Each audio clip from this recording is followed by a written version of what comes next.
তার আল্লাহ পাক যাকে নবী বানাবেন, দেশের জনগণ নেতা বানাবেন। আল্লাহ যাকে নেতা বানাবেন, নবী মানেই তো নেতা। নবী মানে কি? নবী মানে কি?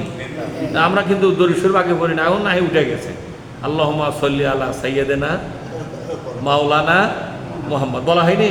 তো সাইয়্যিদিনা আর মাওলানা মানে কি জানেন? এটা আরবি কথা, বাংলা কি?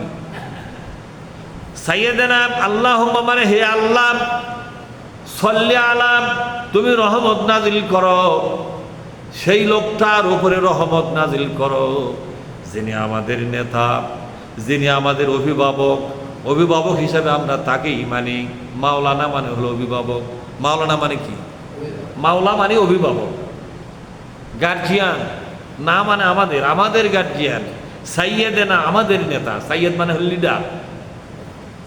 আমাদের যিনি নেতা, আমাদের যিনি অভিভাবক মুহাম্মদুর রাসূলুল্লাহ সাল্লাল্লাহু আলাইহি ওয়াসাল্লাম, আল্লাহ তুমি তাকে রহমত করো, বরকত দাও, তাকে তুমি দয়া করো, তার জন্য সহযোগিতার হাত বাড়িয়ে দাও। আমরা কিন্তু এই দোয়া বলি। তার মানে হলো এ কথার দ্বারা আমরা স্বীকার করে নিলাম বিশ্ব নবী আমাদের সকল মানুষের নবী এবং নেতা, ঠিক না? আমরা নেতা হিসেবেই তো বলেছি আরবি দিয়ে, কিন্তু বাইরে এসে বলি যে না না, নবী আমাদের ধর্মের ব্যাপারে নেতা, তাই বলে আমাদের অন্য অন্য বিষয়ের নেতা হবে। কিন্তু আমরা কিন্তু দূর ঠিকই বলেছি, মানে আমাদের কথা নেই, আমরা আর পরে বিশ্বাস করিনি। যেখানে বর্তমানে কিছু হাজি সাহেব হজ করতে যায়, তালবিয়া পাঠ করে না। তালবিয়া ভাই, তালবিয়া পাঠ করে না। আল্লাহুম্মা লাব্বাইক আল্লাহুম্মা লাব্বাইক লা শারিকা লাকা লাব্বাইক ইন্নাল হামদা ওয়ান নিমাতা লাকা ওয়াল মুলক লা শারিকা লাকা লাব্বাইক। ভাই কেন ধরে এর বাংলা যখন ভেঙে দেওয়া হয় তখন আবার বলে কি এই তালবিয়ার এটা মানে, আমি তো এটা মনে করে কইনি। তো তুমি কি মনে করে কইছো? আমি মুখস্থ করছি কইছি, এটা বলে কয় লাগবি তাই করছি, কিন্তু এটার যে বাংলা এটা তো আমরা জানি। আমি মনে হয় আমি তখন করলাম তাহলে মনে হয় তুমি জানলে বান কলিন না হিনি করছে না, করলে যে হজ হবে না, তো কয় তো লাগবে, কিন্তু এটার বাংলা যে এটার কথা আমি জানি। মানে তালবিয়া মানে হচ্ছে শপথ নামা। তালবিয়া শব্দের অর্থ কি? শপথ। আমি শপথ করতেছি যে, তালবিয়া মানে কি ভাই বলেন তো?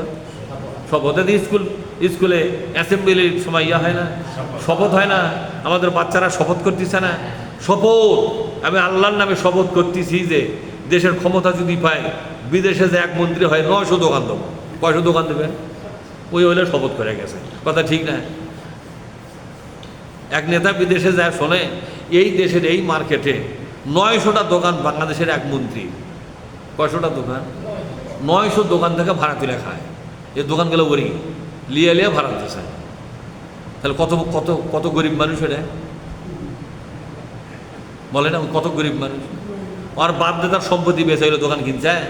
এক একটা দোকান কিনতে 10 থেকে 20 কোটি টাকা লাগছে। তা 900 দোকান হলে কোটি টাকা লাগছে। টাকার হিসাব করাই তো জালেম বাগায় ব্যাপক লোক মিলে হিসাব করা করে নেবে, হবে কেনা চলে? হ্যাঁ, এইরকম টাকা মারা মারিছে। শপথ, হাজিরা শপথ করে, তাও কাবাকে সামনে নিয়ে, কথা ঠিক না?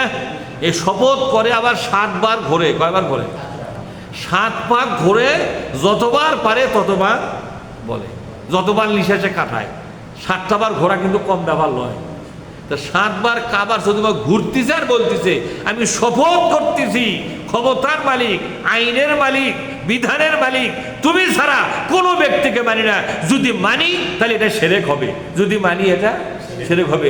আমি ঘোষণা দিচ্ছি তোমার সাথে আর কাউকে আমি শিরকই করবো না, অর্থাৎ আইনের মালিক তুমি ছাড়া আমি আর কাউকে মানবো না। এই কথা বলে আসে আমি যখন বাংলা কয়ে দিছি, করছে হুজুর এই আরবির এই বাংলা? এই বলে হয় এটাই তো। তা করছে আমি তো এটা বুঝা কইনি, আমি বুঝা দিলে মনে হয় কলিন না হয়নি। করছে হে কি হলো হয়নি, পথ লাগলেই হেনি, মানে ইচ্ছা নাই, বুঝে দিলে মনে হয় কওয়া ওই অনিচ্ছা সত্য করলে হয়নি, ইচ্ছা করে বেকাদাত করে কওয়া।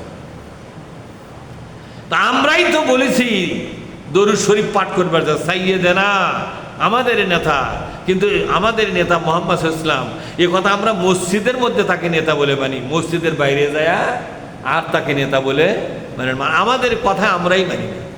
নাউজুবিল্লাহ।